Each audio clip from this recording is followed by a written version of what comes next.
Mani oldimga bir kuni bir odam kirib aytdiki, odamlar ba'zida o'ylamasdan, bilmasdan gapirib qo'yadi-da. Men dedi shu hajga borsam dedi. Men u kishini oldin hajga borganini bilar edim.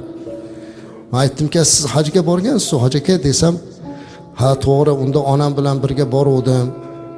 Lekin o'sha Ka'bada onamni yetalab yurdim, onamga qaradim, u qildim, bu qildim. Xullas men rohatlanib ibodat qila olmadim. O'shinga boshqatdan borsam deyatuvdim. Boshqatdan haj qilsam deyatuvdim. U kishi shu gapni gapiryapti-yu, meni ko'zimdan yosh oqyapti, to'xtata olmayapman. Men aytdim, "Ey birodar, to'xtang. Bundan ortiq rohat bormi? Ka'bani oldida onasini qo'lini ushlashdan ortiqroq rohat bormi?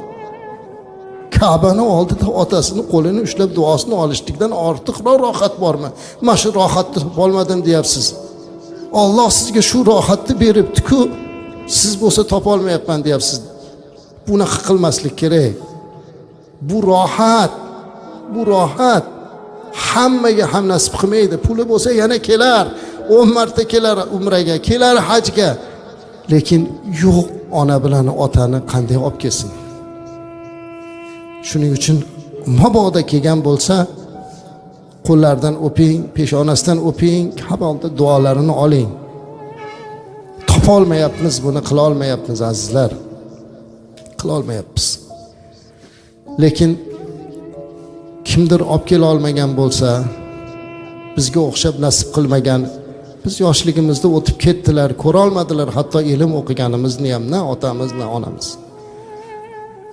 Lekin qalbimizga bitta taskinlik bor. Sizga shu taskinlikni ilindim azizlar. Ota-onasini olib kela olmaganlar. Ota-onangizni haqqiga duo qiling. Mana shu Ka'bada Hajarul Aswaddan oldingi burchak Ruknul Yamoniy. Shu yerda qilingan duo mustajab. Uni to'g'risida qayerda bo'lsa ham, uzoqroqda turasizmi, o'sha yerda turib Ka'bada turib, Allohim, ana vujudimga sabab bo'lgan onam bo'lganlarda hozir yonimda turgan bo'lardilar. Otam bo'lganlarida yonimda turgan bo'lardilar.